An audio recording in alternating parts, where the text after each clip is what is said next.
Look at my poor ex, still broke. Still a nobody after all these years. Inventing an imaginary wife just to save face. Titian's laughter carried across the grand ballroom of the Metropolitan Hotel. Loud enough for half the crowd to catch. Her friends giggled behind their champagne flutes. Someone I didn't even recognize chimed in. Didn't he used to talk about building something big? Guess all that's left is an ego and a tool belt. I didn't answer.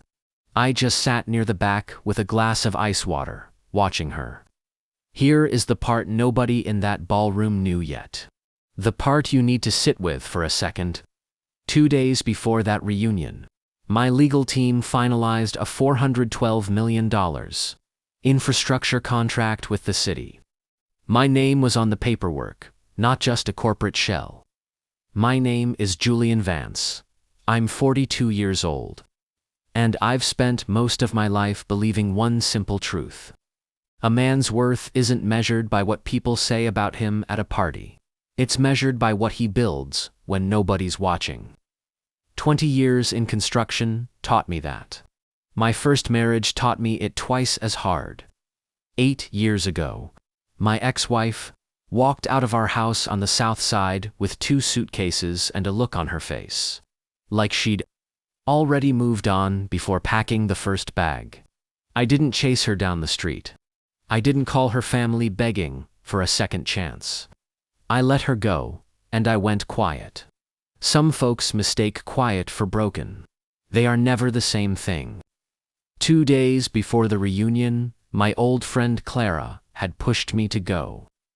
You've spent 8 years building your life back up in silence. Julian, she said over the phone.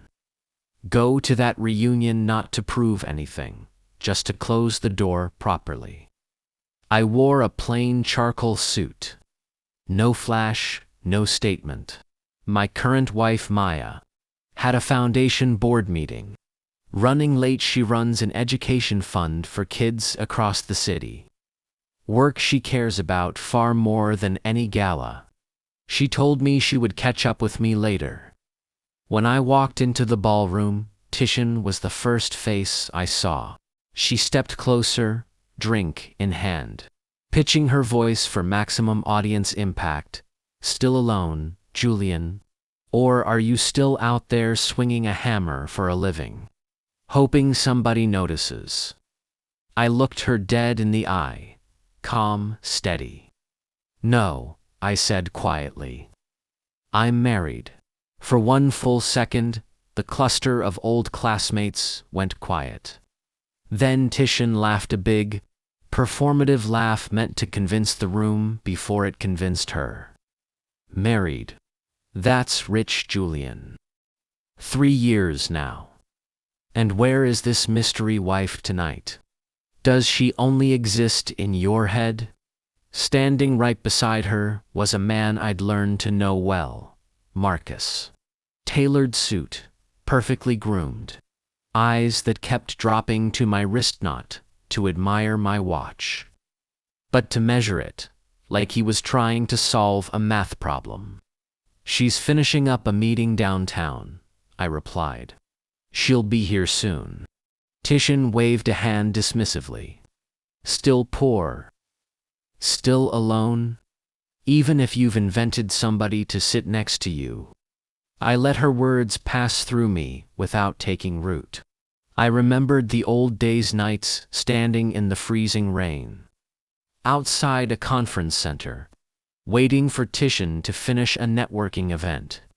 Having sold my grandfather's framing tools just to pay for her certification fee. When she came out and saw me drenched to the bone, she didn't say thank you. She looked at me like I was an inconvenience and said, "Why do you look so pathetic right now?" I had spent years trying to earn her love through silence and sacrifice. But standing in that ballroom, I realized I wasn't that man anymore. I hadn't been for a long time. Just as Titian was leaning into another round of mockery, the heavy double doors at the far end of the ballroom opened fully. The low jazz seemed to dim half a step. Maya walked in. She wore a deep midnight blue gown, her hair swept up high. Moving through the room with the effortless grace of someone who had never once needed a room's permission to belong. Heads turned instantly. A woman near the bar whispered, "Is that Maya Vance? The one who runs the education fund?" The color drained slowly from Titian's face. Maya crossed the room straight to me, took my hand in both of hers, and pressed a warm kiss to my cheek in front of everyone. "Sorry I'm late, baby," she said unhurriedly. "That meeting ran long. And by the way, the infrastructure contract closed this afternoon. That final signature just came through. 412 million. Done." I felt that land steady in my chest. Maya straightened, turned to Titian, and answered her earlier question with absolute calm. "Yes, I'm his wife. And I'm very proud of my husband." Titian tried to recover, her voice pitching too high. I had no idea Julian had. "Someone like you? Most people don't take the time to find out what someone actually has." Maya replied softly, with zero malice, just pure fact. Before Titian could recover, another face from our past stepped forward. Alina, our old high school senior class treasurer, who now worked high-level compliance audits for municipal vendor verification. "Titian, that's enough." Elena's voice carried clean and clear across the silent room. "Some of us have known for years exactly what kind of man Julian is. And we've watched you build an entire evening around pretending otherwise." The room fell dead silent as Alina dropped the hammer. "What most people in this ballroom don't know is that for the last 6 years, Julian has quietly funded the entire scholarship endowment at our old high school. Every single kid you all clapped for at alumni dinners. That's him. He never put his name on a plaque." Titian's face went pale. But Alina wasn't finished. She turned her gaze sharply toward Marcus. "And you, Marcus. You might want to sit this next part out quietly. Because I know exactly what you tried to do to Julian's company 2 years ago. The falsified subcontractor bid and fake vendor accounts to skim off a city project. It didn't work because Julian's team caught it. And I have no doubt Titian knew all about it. Didn't you, Titian? You covered for him." The color left Titian's face entirely. She spun toward Marcus. "You told me that was a misunderstanding.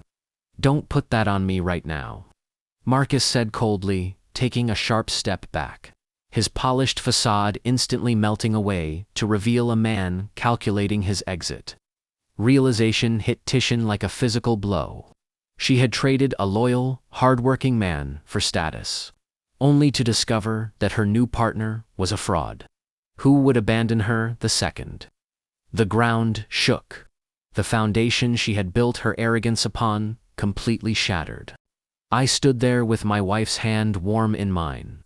I didn't feel the need to gloat, or shout, or throw cutting insults. There is a version of justice that screams, and a version that simply stands still while the truth does the work for you. "Let's go home," I murmured to Maya. We didn't wait around for the rest of the wreckage to settle. We walked out of the hotel doors into the crisp October night, got into the car, and drove north along the avenue toward our home in the Gold Coast. Later that evening, my phone buzzed on the kitchen table. A text from an unsaved number, though I knew who it was. "Julian, I'm sorry. For tonight? For a lot of things." I looked at it for a long moment, then placed the phone face down. Some doors don't need to be slammed shut. You can simply let them ease closed under their own weight. I poured a cup of coffee, sat across from Maya at our worn wooden kitchen table, and listened to the quiet hum of a life built on solid ground. I didn't win that night because I had more money than my ex-wife assumed. I won because I had quietly built a life so steady It no longer needed anyone's approval to stand up straight.